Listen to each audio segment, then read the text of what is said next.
बिस्मिल्लाहिर्रहमानिर्रहीम। अस्सलाम वालेकुम। इंटरनेशनल लॉ के ऊपर मैंने ये छोटा सा एक लेक्चर तैयार किया है और ये एक मेमो की शक्ल में होगा। और आपको जो इंटरनेशनल लॉ का कॉन्सेप्ट है मैं क्लियर करवाने के लिए सिर्फ ये मैंने ये लेक्चर बनाया है। और वीडियो की तरफ जाने से पहले हमारी रिक्वेस्ट है कि हमारा चैनल कानून बोलता है इसको जरूर सब्सक्राइब कर, लेटेस्ट कानून की अपडेट्स आप तक पहुँचेंगी इंशाल्लाह। तो इंटरनेशनल लॉ के मतलब बहुत ही खूबसूरत छोटा सा मैंने इस लेक्चर को तरतीब दिया है। तो यहाँ पर मैं इसको दो हिस्सों में तकसीम करूँगा। इंटरनेशनल लॉ जो है यानी कि ये क्या है इंटरनेशनल लॉ, इसका लुब्बे लबाब क्या है, इसका पहले तो मतलब देखते हैं कि इंटरनेशनल लॉ का मतलब क्या है। इंटरनेशनल लॉ का मतलब ये है कि मुख्तलिफ़ ममालिक क्योंकि जो ये मौजूदा दौर है, ये माशी दौर है और इसमें जो है वो रिलेटिविटी आपस में कंट्रीज़ की बहुत ज़्यादा है, तजारती दौर है और इसके अंदर जो है वो इस इंटरनेशनल लॉ की जो अहमियत है बहुत ज़्यादा बढ़ गई है। और यूएनओ इसका एक शाखसाना है जिसको आप देख सकते हैं यूएनओ। और यूएनओ के आगे ब्रांचेज़ हैं जिनमें से आपको पता है 5 ब्रांचेज़ हैं। ये लॉ गेट के जो स्टूडेंट हैं उनको पता है, उसके मतलब बहुत ज़्यादा पूछते हैं। यूएनओ यूनाइटेड नेशन ऑर्गेनाइजेशन, उसकी एक ब्रांच है international court of justice, ICJ। What is International Court of Justice? What rules which he derived from statutes? यहाँ पर हमारा बुनियादी मकसद ये है कि वो जो इंटरनेशनल लॉज हैं कि जिनकी खिलाफ वर्जी करना एक जुर्म है, तो वो रूल्स क्या हैं और कहाँ से आए हैं, किसने उनको बनाया है और यूएनओ ने इनके अंदर क्या किरदार अदा किया है।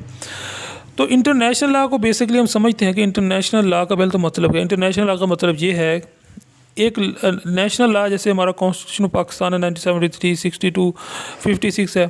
तो एक वो कानून है जब मुल्क आपस के अंदर तिजारत करें, मुल्क आपस के अंदर उनका कोई ऐसा मसला हो जैसे कि अपने शहरियों का तबादला है, जैसा कि मुख्तलिफ़ तजारती अमूर हैं, कॉन्ट्रैक्ट हैं, मुआहदे हैं, तो इनको जो है वो किस तनाजुर के अंदर एक दूसरा मुल्क के साथ किया जा सकता है। तो ये है असल में इंटरनेशनल लॉ के जिसको क्रिएट किया गया है।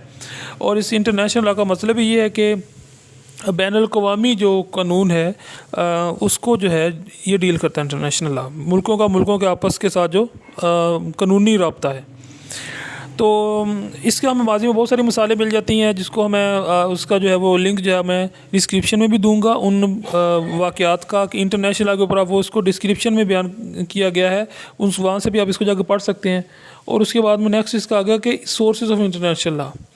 अब सोर्सेज ऑफ इंटरनेशनल लॉ क्या है? इंटरनेशनल लॉ ज़ारी बात है इसको बनाने के अंदर जिस तरह मुख्तलिफ़ पाकिस्तान का कानून है उसको बनाने के अंदर पहले जो 56 का था, 62 का था, उसमें कुछ कमियाँ कुछ खामियाँ थी, मुख्तलिफ़ उसमें तरमीम ऑर्डिनेंस किए गए। फिर होता 73 में 73 के अंदर उसको ख़ास किस्म की एक अप्रोच मिली, लोगों जो पिछले तजर्बात से फ़ायदा उठाया गया, मुख्तलिफ़ किस्म की तरीक़ेकार देखे गए, फिर जाके जब इंटरनेशनल जो है वो कॉन्स्टिट्यूशन ऑफ पाकिस्तान 1963 एक इस शक्ल में आया जो आज तक रह जाए और उसमें भी तरमीम हो रही है अभी भी। तो बात करने की ये है कि इंटरनेशनल लॉ जो है उसके सोर्सेज क्या हैं। तो ज़ाहिर बात है इंटरनेशनल लॉ के सोर्सेज में सबसे बेसिक जो सोर्स है वो है ट्रेडिशंस, रवायात। ठीक हो गया।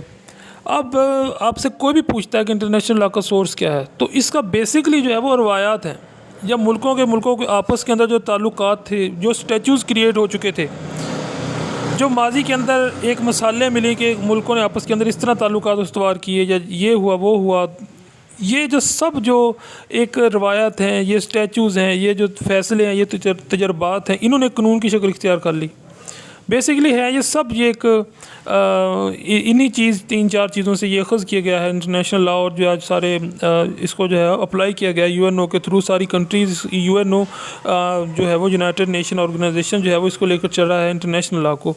तो इसको ज़रा तफसील से समझाने के लिए इसके ऊपर मैं तफसीली लेक्चर भी बना रहा हूँ, इसके कंप्लीट सोर्सेज और इसके कंप्लीट मीनिंग के साथ, यानी कि वो काफ़ी यानी कि उसके अंदर मालूमाती मवाद भी होगा इंशाल्लाह।